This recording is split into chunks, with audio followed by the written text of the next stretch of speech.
Merci Nabino Bandeko Balandi émission Eko de Maindombe. Bandeko nanga na pesi bino mbote bisika bozali kolanda biso partout bisika bizwami bino à travers le monde entier.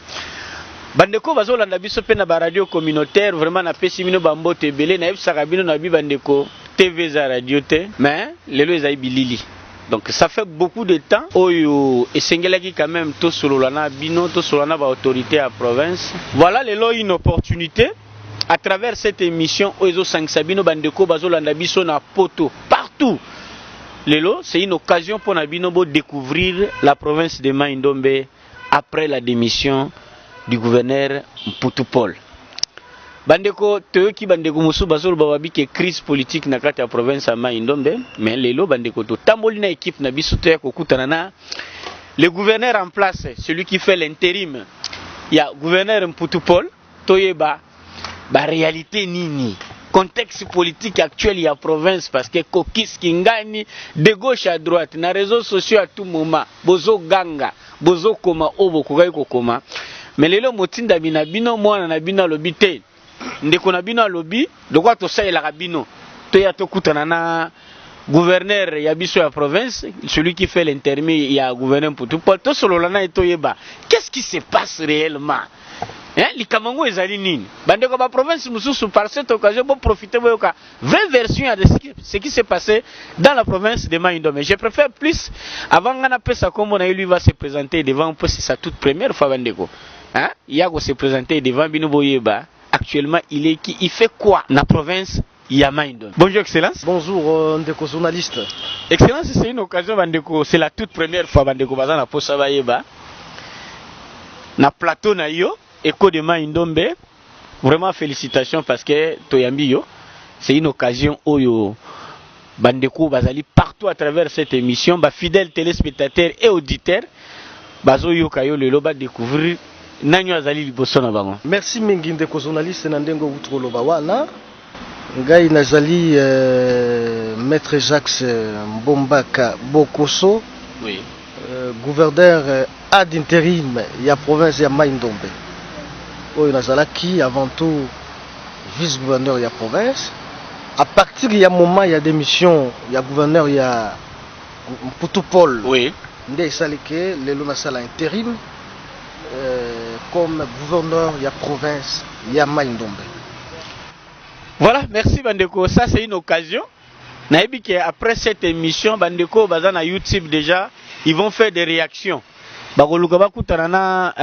L'excellence maître Jacques Mbombaka a quelques questions en dehors de ce que nous allons poser ici parce que ce qui se dit dans les réseaux sociaux, ce qui se dit partout.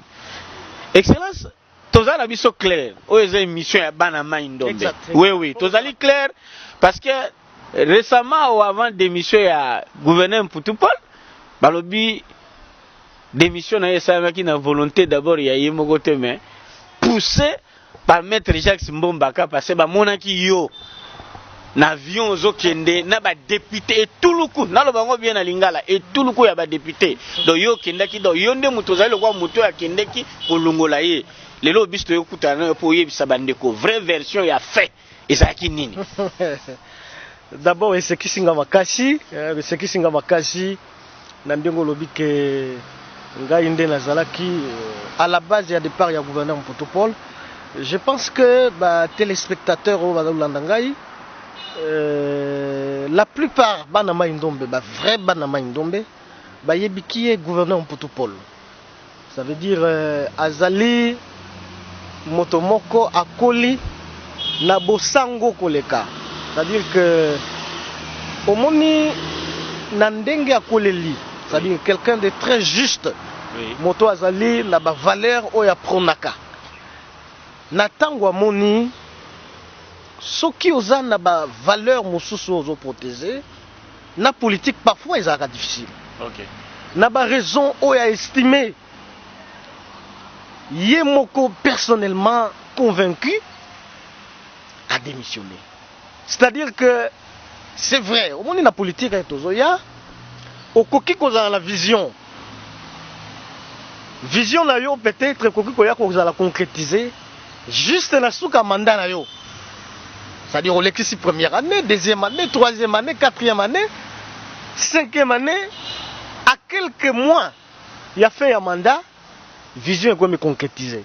Bon, ce qui parfois, j'allais dire, ils ont compris dans certaines catégories, il y a batouté, surtout dans la population, il y a bandaki quand même, pour exiger à mon action concrète sur le terrain. Il y a gouvernement Nabiso, il y a un gouvernement Potopol. Pression wana na vision naie, peut-être et ça que impatience de la population n'a pas raison au gouverneur à estimer personnel à déposer des missions naie. Je dois rappeler na bateau Nabiso que na ba relation il y a gouverneur na vice-gouverneur. Je vous dis, et ça na meilleure relation, il y a ba gouverneur nyonso bazui ya province. Oyo lokola yanga ina gouverneur Potopol te. Mais quelque part yona evozo kanate yango donc est obligé de pas avoir eu conflit na binomi balé est obligé tindaye à démissionner parce que il se sentait déjà que yo ozaki protégé. Mais il a protégé. Non, Nazo Lobango bien. Oui. Le gouverneur Potopol, je l'ai considéré comme mon père. Au Koko Tuna ba député, au Koko Tuna ba ministre, au Koko Tuna même Yemoko, donc il y a Naibika Koyebisa Bongo. Erna Komina Yunongo, pour la première de fois, Moutameminga na Loboko, voilà Ksanga Yunongo, c'est le gouverneur Potopol. Et pour ça, je lui dois beaucoup de reconnaissance. Et je l'ai toujours dû cette reconnaissance. À Meminga, Baliboso, Tozo, là, on a presque banda pour na lopango moko, mais banda pour différent. Les alakati presque dans la politique. Mais Tozo lia na yes ensemble, na table moko, na benga kaye presque mon père.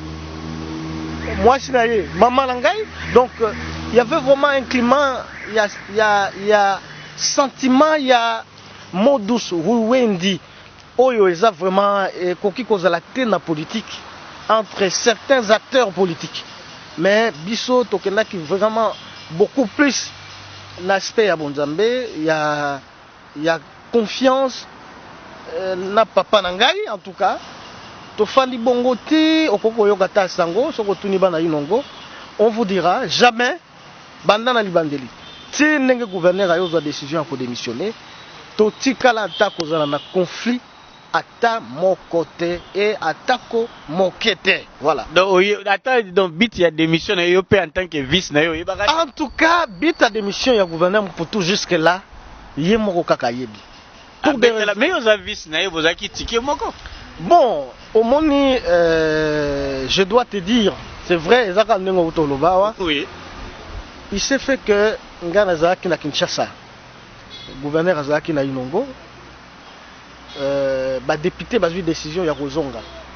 Ngapi na sengi bango parce que na besoin na zonga pour travailler bien entendu na zalaki.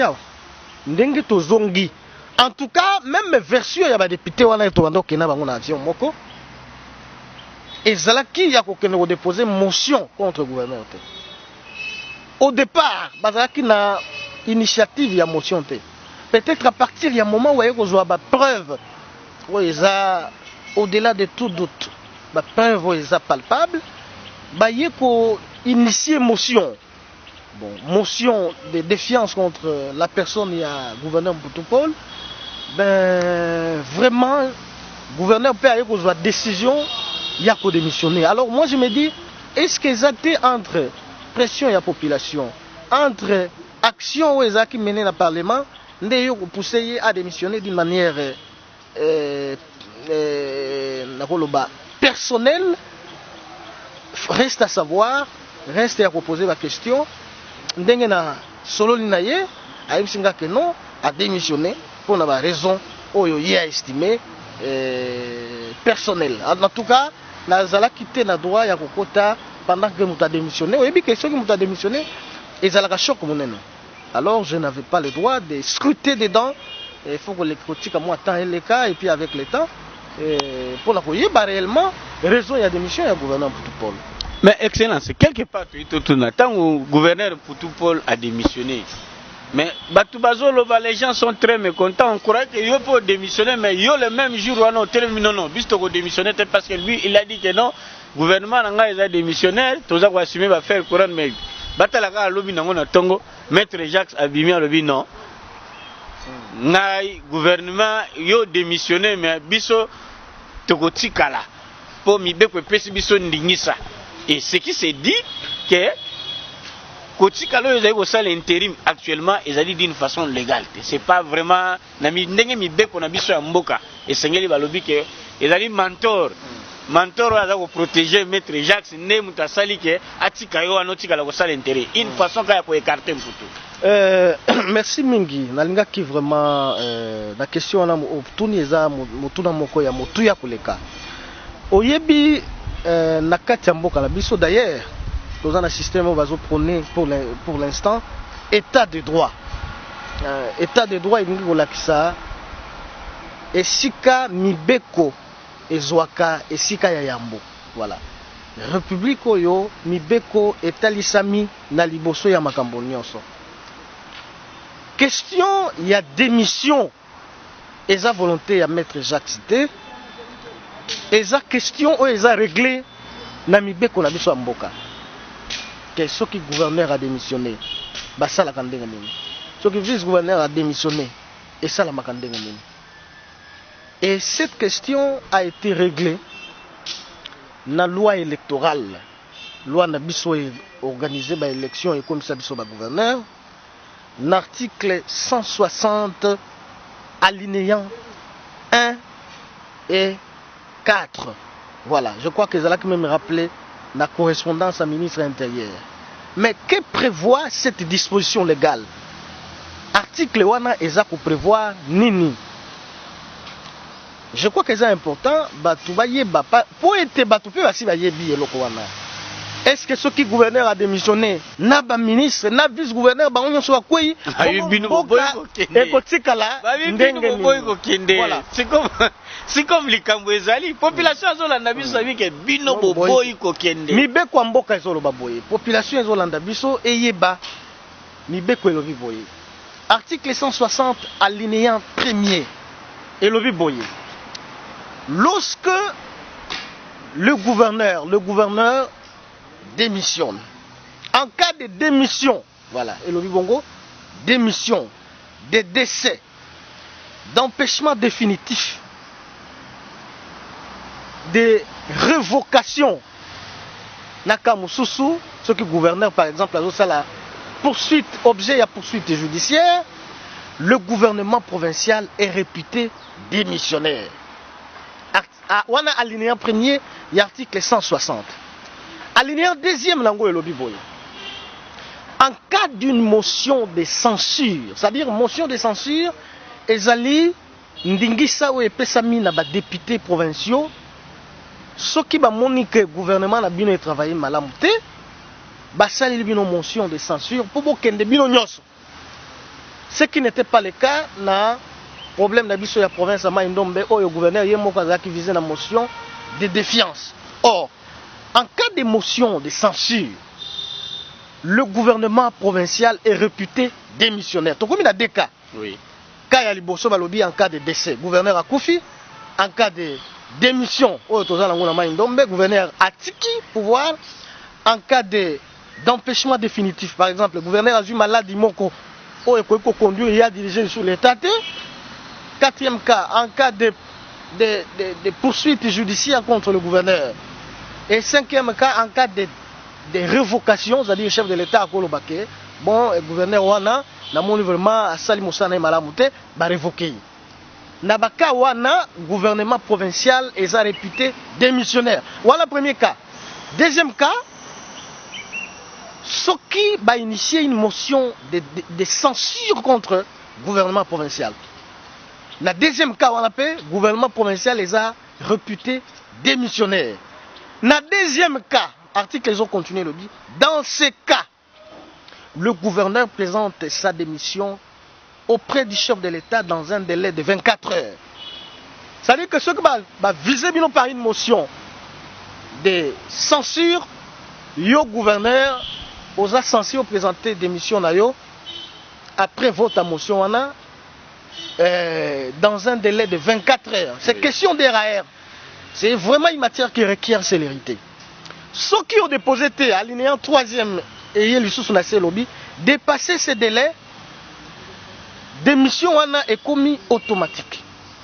C'est-à-dire que le gouverneur so sali yango te na 24 heures est commis automatique. Oui. C'est-à-dire premier cas to sitaki tous les 5 cas, c'est-à-dire décès, empêchement définitif, démission na déchéance au chef de l'État. Oui. Toyoko baksa na deuxième cas. Conséquence na ngoye na alinéa 4. Alinéa 4 ezolobanini. Le gouvernement provincial sous la direction du vice-gouverneur. Wana place yoke ko batama. Voilà. Eza place ngala batamité. Te yoke ko batama wana. Voilà, eza ndenge mibeko et pesameli. Le gouvernement provincial sous la direction du vice-gouverneur expédie les affaires courantes. C'est ça la loi. Et biso toza ba juriste soki mobeko elobi bongo eza lokola soki pasteur na église ala kisi biso verset moko ya Bible tondimaka amen. Pour la biso ba juriste soki mobeko elobi tondimaka pe amen. Donc ça veut dire que à partir du moment où le gouverneur des provinces a démissionné, il n'était plus question Yakozela à présenter démission de pas chef de l'État parce que c'est le premier cas. Bakawana est automatique. Ce qu'on démissionné automatique. Ce qu'on confié automatique. Ce que chef de l'État a longoli automatique. Aucun balamoko. Il n'est plus question, par exemple, le chef de l'État a révoqué, aux élections chef de l'État à prendre acte à révocation. Et ça l'a gâté. Il va bien poser avec la patience. Il fallait la patience, excellence. Non. La patience, c'était excellence. Ça joue balamoko décision. Voilà partie d'aujourd'hui. Ou l'équipe n'est pas média local. Non. Je voudrais au Pesanga moins tant na loba. Un limbo la question c'est d'intérêt public. Et zosunga même. Bato mosusu baza na difficulté ya ko scruter disposition légale wana ba comprendre lecture. Alors, eza vraiment na batango wana eza batango moko eza très crucial. Ezo senga na meka ko expliquer. OK. C'est pour vous dire que à partir il y a moment, il y a démission il y a gouverneur Mputu, il n'était plus question d'a par exemple nous loba nazala qui pressé. Non, il n'est pas question de pressé. C'est-à-dire des prononciations, il y a phrase, il y a démission automatiquement. J'expédie les affaires courantes dans un délai de 30 jours. C'est ce que prévoit la loi. Et comment est-ce que la copie vous a pressé et c'est comme Obek Kwezo Sengelisa? Pourquoi? Parce que elle a déposé des missions là. J'ai été curieux en tout cas, curieux. Il y a comment le gouverneur a dit bon, n'a déposé des missions en Ngaï, mais Ngaï moko n'a pas expédié ma affaire courante. Bon, ils ont quand même eloko moko et ça là qui moi confusion. Na meki ko benga papa nanga gouverneur ko yebisa ekete ezalaka bongo te. Mais en tout cas, azala qui la compréhension à disposition légale wana te. Je crois qu'après ayaki ko comprendre. Bien que démissionnaire, alingi abanda lisusu ko continuer ko signer azo tiaka caché à gouvernement. Azo signé la combat gouvernement, nde na yeko rappeler na lobitin et ça la makabongo te papa. Peut-être na yebi que ça peut-être moi conseiller juridique moko azala kite pona ko sungaye ko yeba biloko wana. Na bi c'était boye ça la makate soki o démissionné libe ko zoloba vice-gouverneur nde aza ko expédier ba affaire courante. Je crois que le même cas est salamaki même na province ya Kwango. Oui. Et gouverneur wana peut démissionner. Azaki n'a pas la même intention.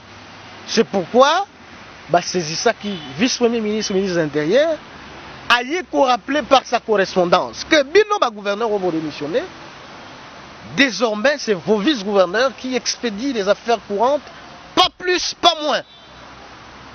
Et à partir il y a des correspondances sur la vice-premier, mais il y a sa lumière malgré tout, gouverneur Mputu. Nazo comprendre, c'est un ingénieur qualifié, un technicien, un technocrate avec beaucoup d'intelligence. mais na ba disposition légale peut-être ezalaki na mwa difficulté ya comprendre parce que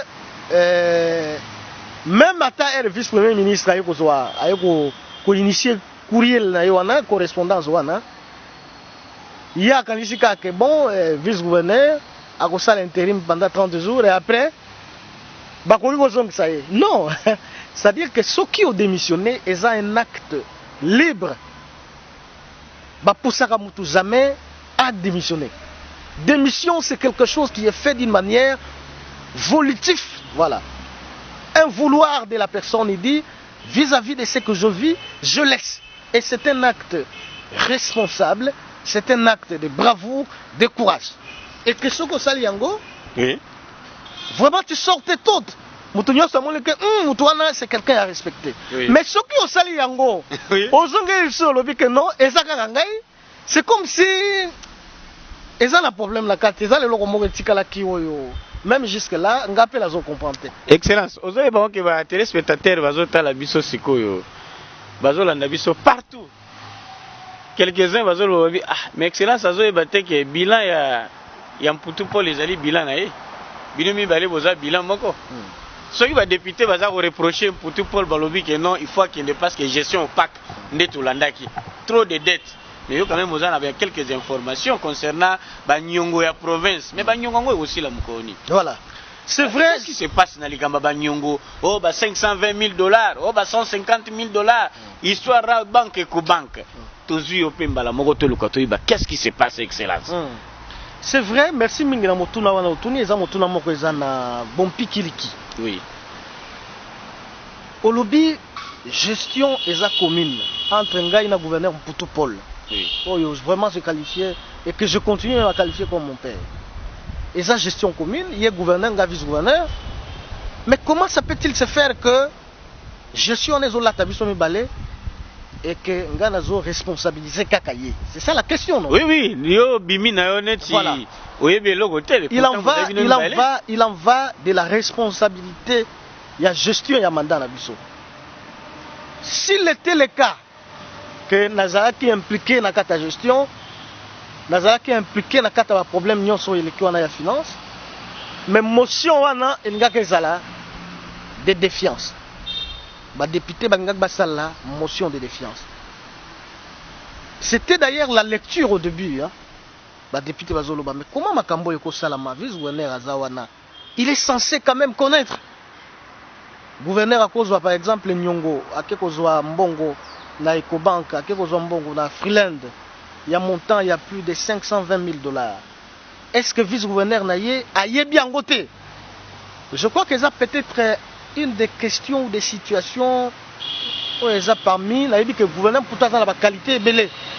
Mais ça a été un grand défaut, dans le sens que, en tout cas, en tant que son collaborateur direct et proche, Ezala, tant que le gouverneur a contracté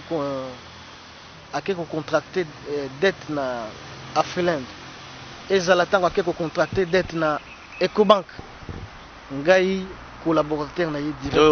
Vice-gouverneur, na tikala koyeba eloko moko. Siko signature na banque ezaka ya nani? Voilà, na kokoma wana. Parce que selon l'information na biso tozana ngo, toyebi ki signature oyo bimisaka mbongo ya province na banque ezali ya vice-gouverneur na ministre ya finance. Bon opération na nyonso yozo yeba ngote. Omote que quelque part binu pe bozo tcha biso na bulu yeke. Na kokoma wana pour na ko expliquer. Oui. Il en va de même na président de l'assemblée. Au moment de la carte gestion de la province, ce que vous gérez, il faut que vous allez d'abord la président de l'assemblée. Parce que c'est la personne qui va, au moment difficile, pour soutenir l'assemblée. Parce que, Bissoba gouverneur, il faut le savoir, nous sommes responsables devant l'assemblée provinciale.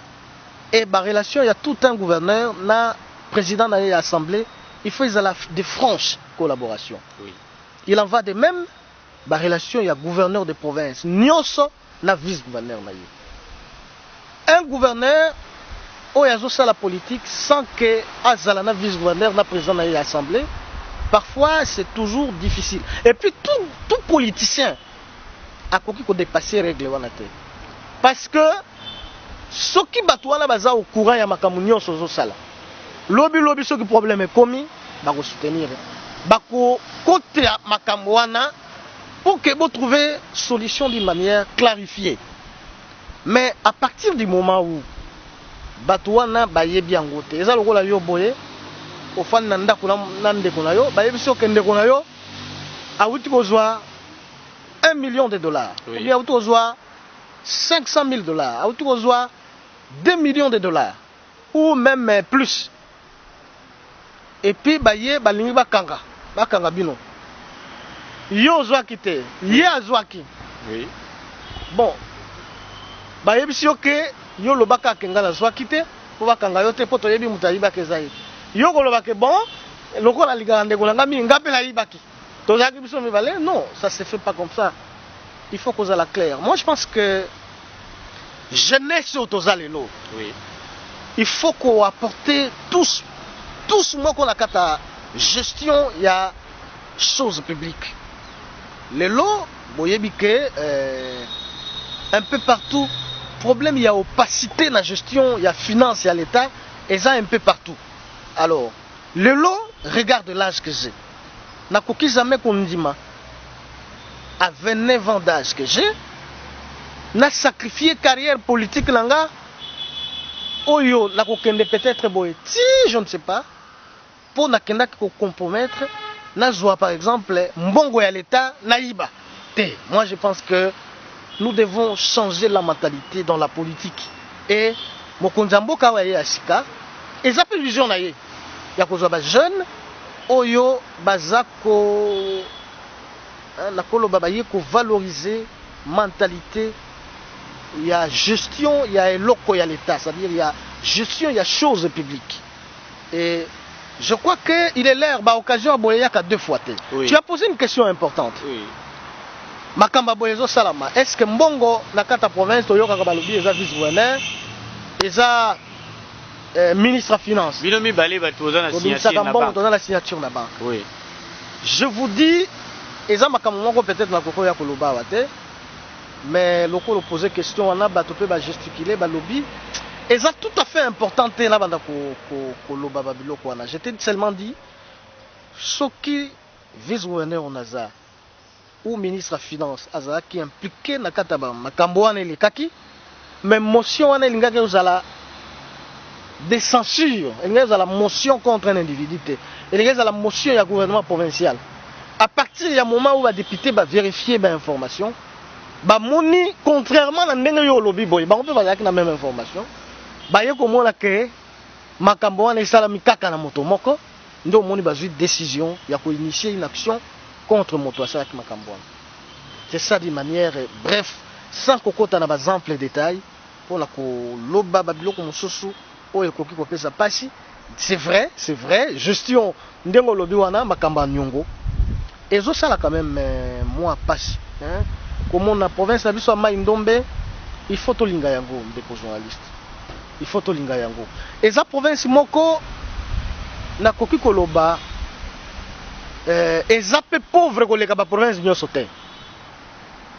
Toza na moi ba moyen na biso ya moke.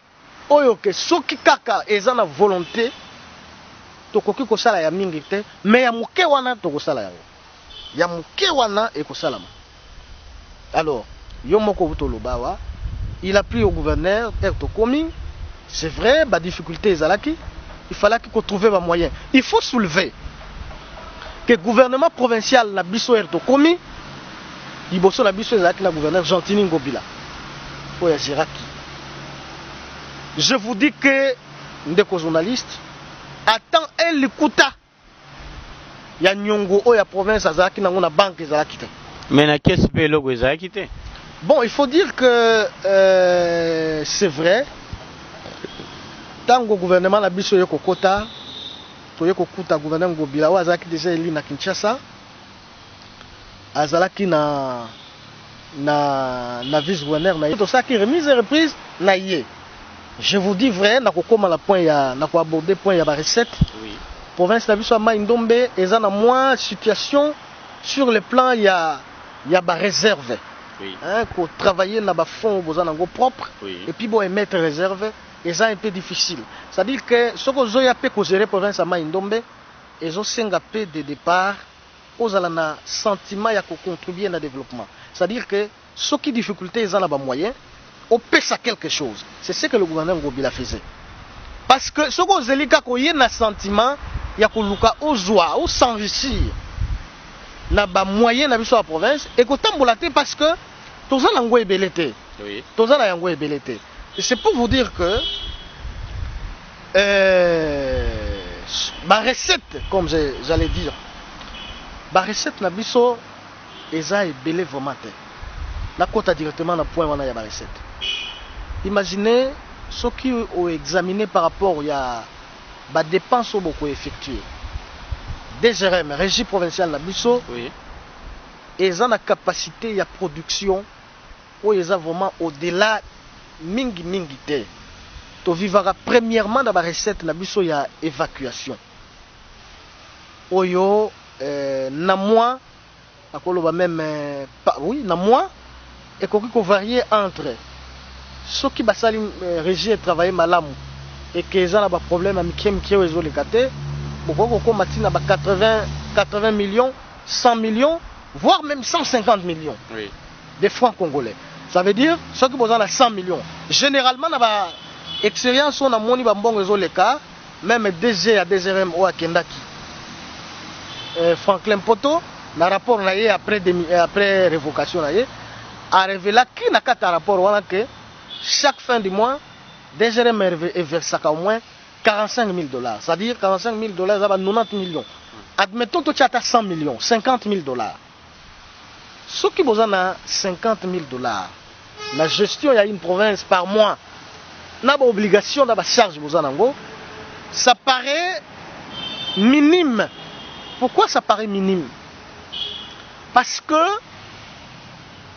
vous avez des dépenses belées, il y a quoi effectuer. Par exemple, le cabinet na biso, gouvernorat. Oui. Il faut dire que la province locale na biso à Mai-Ndombe, beaucoup qui concerne le gouvernement, il y a 13 ministres. Ce n'est pas possible. 13 ministres, c'est beaucoup.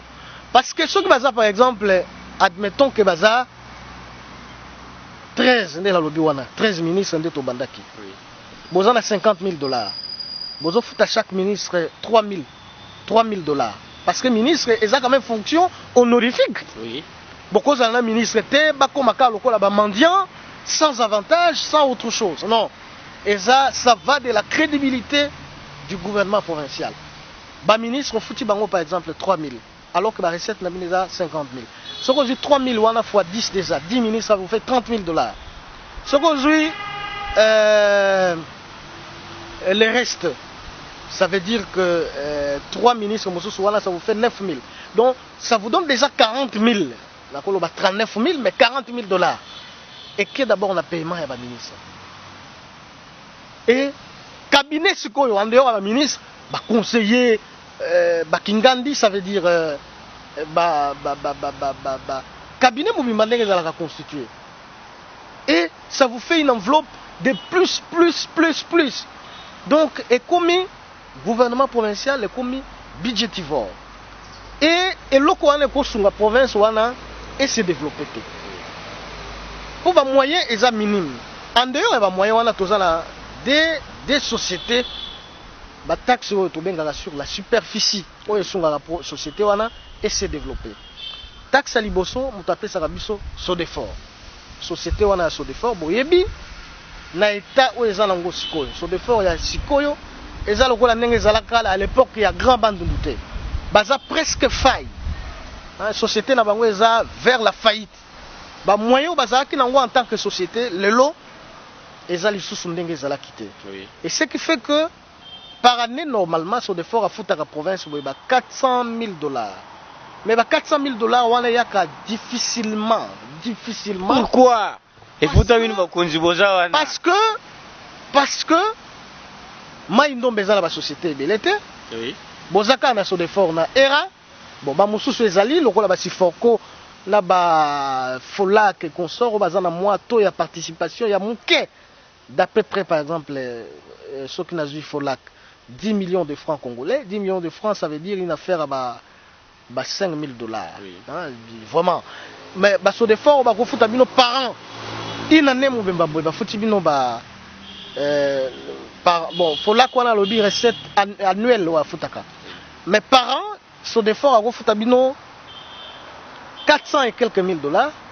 Mais à la difficulté, il y a quoi évoluer. Ce qui peut me bon, ton mettre fin à ce effort. Bon, il faut toujours qu'on négocie, qu'on soit partenaire nabino à des conditions difficiles à évoluer. Bino peut bénéficier, mais dans un partenariat gagnant-gagnant. Oui.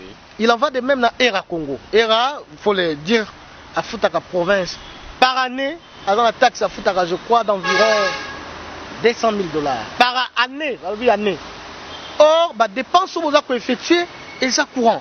Oui. Donc, les dépenses sont les courantes et je sais que chaque fois, mais la population peut jouer là. Beaucoup de politique qui a bon, la il faut que Tonga, il faut que bon Sabanzela, il faut que ça la ceci et cela pour Banamboka Bamonake, Misala ils ont ça la sur terrain. C'est pour ça que je vous dis que il était presque difficile, mon toit Zoya gestionner la province de Maïndombe, dans la situation actuelle, aussi une réserve. Parce que la difficulté aux alengours sur le terrain, on a d'abord la cité gouvernement provincial. Et ça, on a une dotation par exemple, où il y a légal, dotation, il y a un service où ils ont travaillé. Oui. Dotation, il y a un député, où ils ont légal. Donc tout ça, ils ont une charge obligatoire. Où yo en tant que gouverneur, ils ont obligé de faire face. Oui. Mais ce qu'ils ont moyen, au régime a besoin de produire encore faudra-t-il que ça bien canalisé. Ce qui est vraiment très mal canalisé et que le système est beaucoup banque. Mais excellence, et que ça la canaliser comment pendant que bino ba mentor na bino batindi bino po bino bozong sila kama ba commission. Likamezo bo mengo lobi entonnoir maboko banque ba makamunyo soana ba mentor na bino. Solo mentor na Maïndombe comme logola problème moko ba mentor na bino yango na peto tuna yo pe mentor na na kanti lelo l'intérim wa déjà il y a beaucoup de choses zozo ça ndeko journaliste au monde ndeto za na kata monde politique. Oui. Moto moko akoki ko émerger na carrière politique na ye sans alana mentor azate. Mais il faut pas ma province ba mentor ngo yo kana zo koma na zo répondre yo moto moko ata yo lelo soko sali politique. Il faut zalaka na moto oyo akoki ko soutenir yo. Voilà, ils ont la base à soutien. Oui. Il y a politique na yo. Fort heureusement na Maïndombe. Tozwa ba mentor oyo baza bato ya motema malamu. Bato ya motema boboto. Mentor lokola oyo ngai. Et c'est quelqu'un qui a des moyens. Même na Kinshasa, soko tamboli lelo tuni ba député à Kinshasa, ils vont te dire la personne ya moto yo azako diriger ville. Pourquoi ko sunga province à Maïndombe té? C'est pour ça. Par rapport na positionnement na voilà. Au contraire, bazotine de la biso même te trouver on a gouvernement provincial. Je ne peux pas hésiter, ba mentor à province à Maïndombe. Premièrement d'abord, Eza gouverneur Ngobila. Okay. C'est un millionnaire. Azopé Sabato, azako idée banda avant à la gouverneur et bandi le loté. Maïndombe ba recette aux anango. Ndenge na wuto lobela yo vraiment ozomona gouverneur Ngobila na mbongo wana akende ko senga non ezo senga to siko excellence et ça la rondé nini na bien et ça la rondé nini moko soko vandi ozoko bat bazo sabi que le système politique il y a province à Maïndombe est bloqué. C'est votre mentor hein sans je peux citer directement le système politique à Maïndombe ce qu'ils allaient bloquer le gouverneur de la ville province de Kinshasa Gentili Ngobila yo tango comme la raona matoyi au sala effort mobo partager na epé que voilà ce qui se dit est-ce qu'il y a pas moyen de arranger la sélection ba quota tant ba parti politique to ba regroupement ils otinda ba ministre neto ba DG na ba DG hein. Il n'y a pas moyen vraiment parce que à tout moment cette fois-ci on a voulu quand même tout pesa yo mission spéciale. Non, non, non. Yoka, Oui. avant de mission spéciale, ils ont d'ailleurs même mission T. Oui. Je t'ai rappelé, Oui. le gouverneur Ngobila, c'est un millionnaire. Azamoto, Oyabandi, le loté n'a pas million. Oui. Il n'a aucun intérêt. Oui. Yakolinga province naye et Beba. Il a toujours milité, il a toujours défendu province d'Abisso, même à l'insu de nous-mêmes. Gouverneur Ngobila, Oyebi en dehors naye, ils appellent Bana Mboka Mosusu, Bana province d'Abisso à Maïndombe, Oui. lokola ba juge Bokona, lokola excellence Bokele. Oui. Oyo baza komi pesa mobimba na bango pour na koluka ko défendre province d'Abisso à Maïndombe. Oui. C'est vrai. Soki moto aza na moi positionnement, aza na moi niveau, et moko ekeyaka moi ba problème à mike mike. Moi je voudrais que les gens comprennent que province d'Abisso à Maïndombe est une province moko jeune. Touti ko banda il y a pas longtemps. La province d'Abisso à Maïndombe. Oui. Contrairement à ba Lualaba, contrairement à ba Congo central. Oui. Bisika mbongo ekotaka ya ebele par jour, baza na ba port, baza na ba minerais, o baza ko exploiter. Biso to komi na nuala te. Ezana ba étude en cours. Lobi aussi ma lobi nzamba ko sunga ko za la révéler positif. Po to banda ko exploiter ba minerais na biso et sunga biso peut se développer. Mais on y va mollo mollo. C'est-à-dire que na esika o tozali ata Congo peut commander tozali lo, on a commencé de quelque part. Le gouverneur Ngobila est venu, il a fondé, il a fait une fondation. Et ça qui n'a pas condition difficile, c'est-à-dire bozo banda état na condition que loko moko ezate. Oui. A sali fondation et biso tozoya toza na obligation ya ko élever bâtiment o ya tikaka na fondation.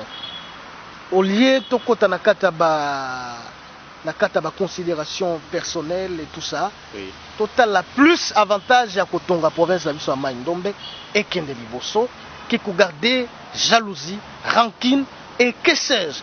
Ce que je vous dis, il faut qu'on y ait la politique. Oui. Na latin baloba, autre temps, autre mers, au tempora, au mores. Ça veut dire que na temps nyoso, ezal rappel na makambo nango, les temps et le mers ont changé. Ça veut dire que les lois est cause à la yo, lobby est cause à la moninga, si ma lobby est cause à la moninga mosusu. Donc, leadership dans la province de la Maïndombe, Oui. les gens doivent accepter que le leader n'a pas sauté dans bango sans qu'on ignore le leader ou le providentiel. Donc, on va voir Boboliko, on va voir Singaoudjou, le professeur Baniakou, baza ebele, le leader n'a pas sauté dans la province de Maïndombe. Au lieu de que naissance ya kokende na komi benda, nazo senga na bango lisanga liboke toloba liloba moko poto sunga province na biso na ndenge ezaleli ekende liboso parce que soki ezaka na ndenge wana je ne pense pas que kosunga to avancer ba mususu ba kotikala kaka frustré et ba mususu ba tikala kaka ko avancer et eza na intérêt ya province na biso ya Maïndombe. Excellence mutuna toyito tuna lelo oyo okau seigneur organiser l'élection te. Yo mutozali gouverneur à province à Maïndombe ozo continuer na intérim. On continue na programme ya gouverneur pour tout Paul ou la population de Maïndombe azota la biso sikoyo aza kozila sous un programme spécial pendant cette période ya intérim na yo. Bon, il est certes vrai que programme wana eza programme ya gouverneur pour Paul te. Oui. Eza programme ya gouvernement ya équipe pour Paul. OK. Dont je fais partie. OK. Ou j'ai fait partie moi-même. Oui. Donc to élaborer programme wana d'une manière commune et que lelo moi j'estime que programme wana eza mabete. Eza programme où eza ko engagé. Nanga naye et que lelo son a que lobby na parlement. C'est le même programme que je vais faire l'évaluation devant les élites du peuple. Où est-ce que nous en sommes par rapport à ce que nous avons commencé? Mais il faut dire que na ba circonstances autour de lelo. Na ba circonstances autour de lelo. À partir du moment où to comme il a fait il y a régime, il y a gestion, il y a affaires courantes. na koti na kata régime ya intérim eza na ba priorité oyo ekoki peut-être kozala te na kata programme. Oui. Il faut spécialiser les choses. Oui. Peuple bana mai ndombe na tous les 8 territoires bazana ba besoin ou eza pressant parce que to bandi généralement to komi na inane particulièrement la bana inongo bazana biloko ba banda ko senga biso to sala mais jusque là bazo mona to salité. Il faut par contre qu'on meka ko cibler ba biloko wana le plus rapidement possible pour population et on a quand même que misala et bandi. Chose qui ne sera pas facile, je vous ai dit. Oui. Il faut qualité managériale les à la makasi. Oui. Parce que là, les gens qui me suivent, je vous ai monté document à l'appui. Nazala Nyongo, il y a 720 000 $. Il y a Kozongisa. Na prêt au tozoa. Na Afriland First Bank. Donc, il y a qui Nyongo et au gouverneur à Sangazaki. Il y a 520 000 $. Oyo na kozongi province ezo senga izongisa 720 000. Toza appelle la nyongo mususu etikalaki na Ecobank oyo eza 120 ezalaka 125 000. Mais nde tozolo ba appliquer ba intérêt na moni wana ba komisa ngo soki 140 et quelques mille $. Donc na moi ba nyongo mususu mike au province azala yango vokoloba to futela na banda kwa batu kuna na inongo to futa mbongo te to sala boye na moni kuto rapport à député provinciaux à sala enquête sur place ba évaluer nango na je crois il y a ce qui à peu près 300 000 non pas 300 000 et là combien je crois moi nyongo ebele oyo zo senga nyonso wana eza passif to kutani nango et d'ailleurs au moment où je vous parle mbongo nyonso bazo verser na kata la compte na biso na banque et pas ba sujetti et ils ont directement déduit bazo kata automatiquement pour fouta ba nyongo, ce qui ne sera pas la chose facile comme je viens de dire, mais au-delà de tout cela ne va pas justifier notre manière de ne pas travailler. Nous devons plus être conscients de cette responsabilité de l'état dont nous avons trouvé les choses et avoir une diplomatie plus agissante, chercher des moyens au-delà des moyens dotés par l'État qui ne sont toujours pas réguliers. Alors, potoye bandini, toko ça d'une manière rapide, to pesa sans s'il y a décollage, la province a vu ça à Ndombe. Excellence Jacques, en tant que jeune de la province de Loyo, la jeunesse a causé les logoni na malam, tant moni elenge a télémi liboso na bango pendant la période où yozali. Jeunesse, espoir, il y a lobby, jeunesse, oyongai nazako représenté particulièrement. Et chaque nanga nakata province sama Ndombe za na double degré. Premièrement d'abord en tant que jeune, nazako sacrifier carrière politique nanga, ba koloba na gérer ma Ndombe mabe, je peux pas gérer encore. Donc nazana droit ya RRT, ya ko yiba mbongo à l'état, ya ko sala mabe à l'état te. Et deuxième chose, ce qui n'a échoué, et ça jeunesse à province à Ndombe te, jeunesse il y a la koloba il y a l'Afrique entière. Il y a République démocratique du Congo, au bazo zwanga le logo la référence, un jeune ou a commis quand même gouverneur. Na histoire il y a pays. Donc et kozala ko sacrifier jeunesse. Que ba jeune wala peut ça bango sous responsabilité. Au moins les jeunes wala va faire ça vous avez vu comment il a lamentablement échoué. Donc je n'ai pas droit à l'erreur. Sincèrement, je n'ai pas droit à l'erreur. C'est pour ça que je demande particulièrement d'avoir la jeune, jeune na biso ya province, pour soutenir jeune au azaloko la bango, master na bango akoso na bango bien, problème ya province, problème ya pays, parce que chaque fois nakolo bakeza quand même pour la toute première fois, jeune va se retrouver dans la gestion et pas n'importe lequel. Donc jeune on nazali ba tout nazala ba capacité ya ko défendre premièrement d'abord intérêt ya jeunesse na kati ya province na kati ya l'état au niveau central. Donc je pense que par ngai ezala na niveau national forum nyonso na kokota accès na ngai kozala pona yebi passe ya jeunesse na yebi biloko jeune balingaka na ko défendre jeunes sur le plan national et aussi sur le plan provincial. Rwanga moko la za autorité provinciale na yebi ke bana mai bazana ba difficulté bazo travailler te bazana moi biloko mikemke peut-être parfois bato ebele ba gestionnaire o baza un peu na moi âge ba comprenaka ba besoin na biso primaire te en tant que jeune. Donc na kosala tout na moi oyo moke ezali parce que za ya mingi te na moi tant na kozala wana na salela d'abord jeunesse oyo baza ko porter nga fort parce que soko ke na inongo on te dira les jeunes sont derrière moi bazozela na sala quelque chose pour na honorer bango et ça je ne peux pas échouer, ça je ne peux pas vous décevoir. Lelo toyoki bakulutu na biso basangani ba notable juste par rapport na makambo nyonso ezali kolekana mais miso na bango ezali na yo tata province asika bazozela yo réaction na eko kozala nini na moment wana? Bonne initiative en tout cas, bonne initiative. Na uta koyebisa yo awaye koyebisa kingai voilà problème ba mentor et tout ça non. Ezo senga ba na province ya Mai Ndombe to fanda liboke totala liboso to lobela province na biso moto akoya kopesa solution na ba problème na biso ya Mai Ndombe eza moto alibanda te. Eza kaka biso na biso bana Mai Ndombe.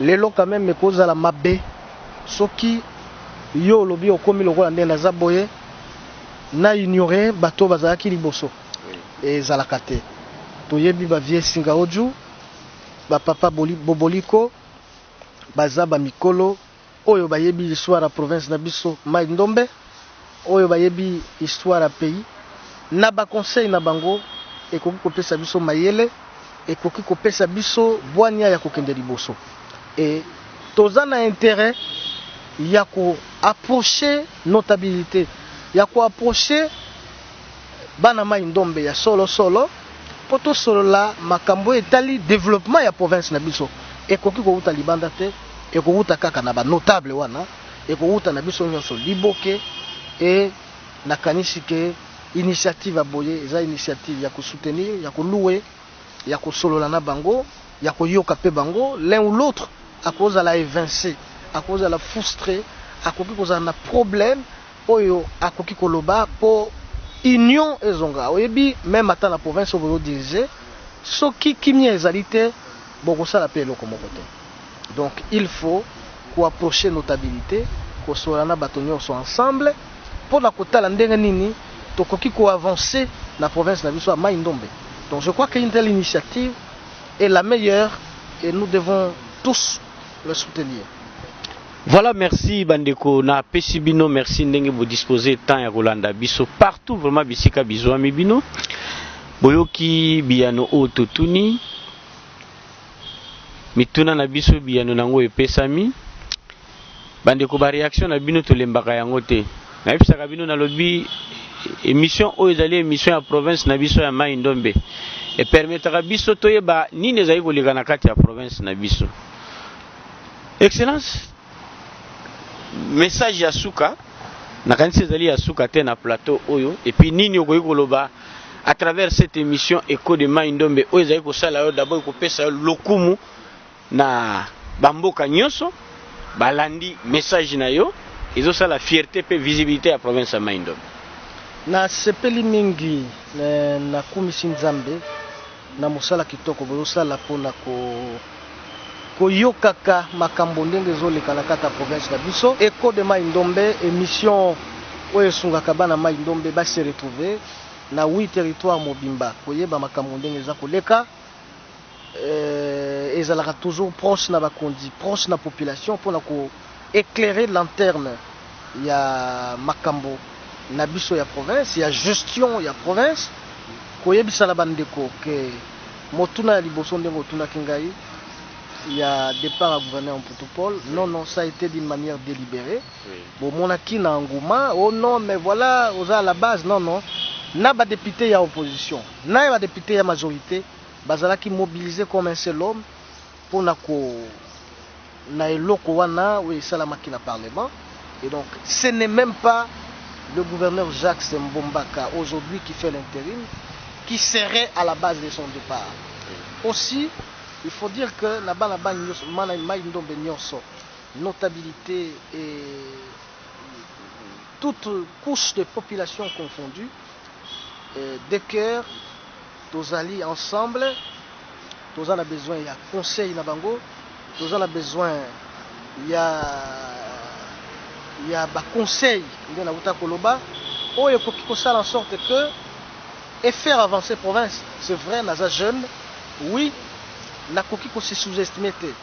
Na yebi vrai que na ba potentialité Naza na yango, oyo na koki ko vanter te. Moi na mokepe akoki ko benda ko beta mbonda, oyo koki ko binisa mikolo. Lelo province na biso ya Mai-Ndombe, toza na besoin ya une jeunesse montante. Et na ba province nyonso kirizima et koyi na province na biso ya Mai-Ndombe, oyo esika jeune moko abimi, il faut nous en féliciter. Biso na biso to sepelane loko wana parce que lobi soki tozalaki na ba papa Singa Uju, tozalaki na ba papa Boboliko, tozala ba gouverneur Ngobila, bango bakoleka et ko senga pe province wana na mayelo baza vivant to yiba yango po biso lobi to tikala ko gérer province wana avec beaucoup de sagesse.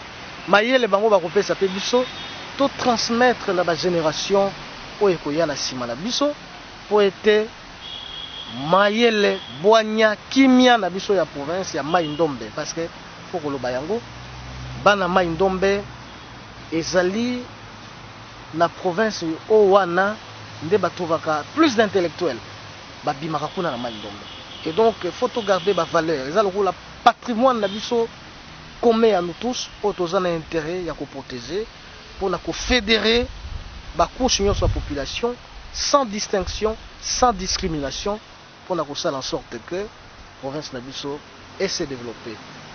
Na pesibino mbote mingi na esika bolandi ngai nazali disponible ya ko répondre na ba desiderata, na ba question na bino na ba problème bozana yango jusqu'à ce que ba élection et kozala organisée par CENI poto meka kokende kopona biso nyonso lisusu gouverneur oyo akoya oyo akopostuler tozala na sima na ye to soutenir ye po ete province na biso ekende kaka liboso to longola mentalité ya ko combattre to longola mentalité ya ko sous-estimer. Par contre to simbana liboke lokola moto moko po to sala ke province na biso ezala parmi ba province ezo ko exceller na kata gestion mikolo ezoleka oyo.